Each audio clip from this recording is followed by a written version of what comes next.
Right, and the political commentator Dismas Mokua now joins us to dissect this issue. Dismas, thank you so much for joining us. Thank you. So, allegations have been made, but that Duale was the one in that audio clip. Allegations that Duale himself has denied, even when he was recording a statement at the CID headquarters last night. But does Kenya have the capacity technologically to find out who really was that in that audio clip? Now, one of the biggest challenges that Kenya faces is about investigations. And these allegations that Honorable Aden Duale has said that the Kambas staying within his township must take a walk, they must go back home. And everybody else in Kenya believes that, in fact, he said that. Right. But Duale himself has gone to the CID headquarters and denied. He's dissociated himself from those statements. And that's what any rational human being would do. You dissociate yourself from those statements. And even if you accept liability, still the DPP and the CID are supposed to do investigations. But unfortunately, as he goes to the CID headquarters and the other people who went to accuse him, including Captain Mohamed Yare as well as Farah Mwalim, they've also done statements. But there is no way of establishing whether or not, in fact, that's Aden Duale. Because all you can do is, as I mean, just from a pedestrian view, is to attempt to listen and join the dots. And there's a good number of people who are saying that, in fact, that's Duale. And another good number saying that's not Duale, that's somebody who is doing propaganda for the elections. And you see, for us to be able to confirm whether or not he's the one, we must do voice profiling so that we have an expert maybe at the CID headquarters who can actually match the voices.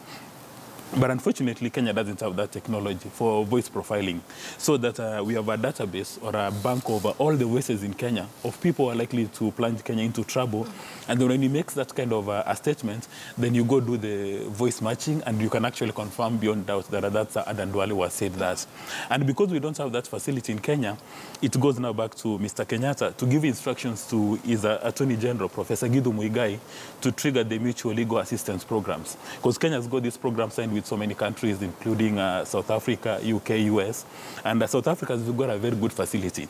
So if they pick the audio, which is doing rounds on social media, and they pick his audio from the National Assembly, then they'll be able to match and they can actually confirm whether or not that's Aden Duale who is speaking.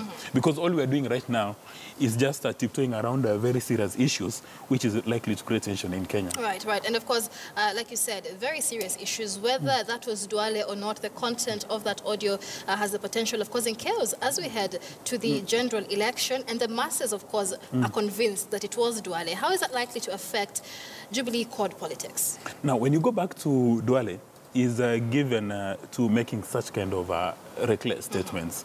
And because he's majority leader at the National Assembly, so sometimes when Duale makes a statement, you begin to wonder, is it Honorable Aden Duale speaking?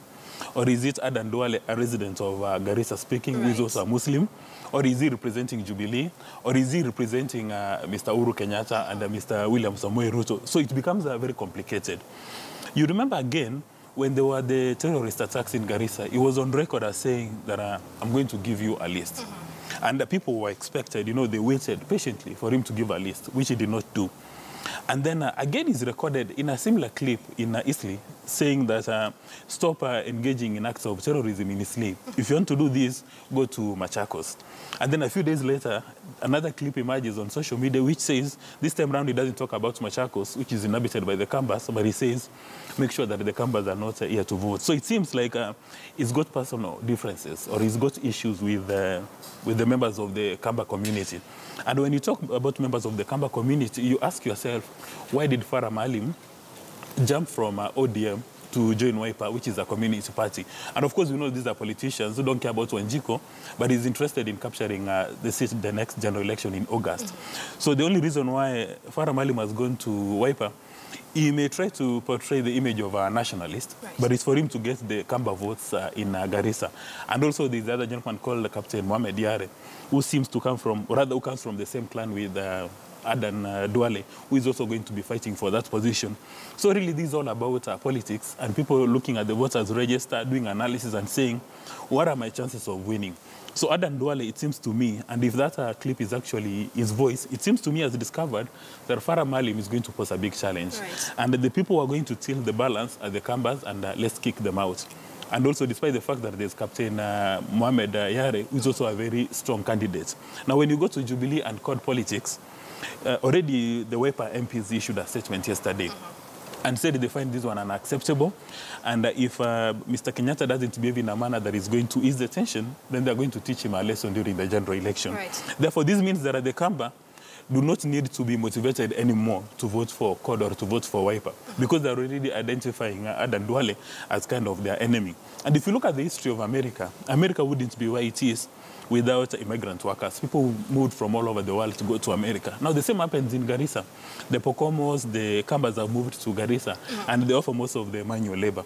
So one begins to wonder, why would a rational leader in the name of Aden Duale, who's got a lot of capacity, engage in this kind of mischief? And the prayer of majority of Kenyans, especially the ones who are interested in a peaceful election, they actually hope that this is propaganda being done.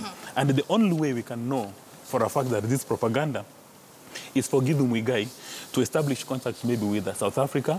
We do the voice analysis and establish beyond doubt that this is Aden Duale. There's a very high chance that, in fact, that's not Aden Duale. So I think at this stage we should be very careful not to throw stones. All right. Political commentator Dismas Mokua there helping us dissect this issue.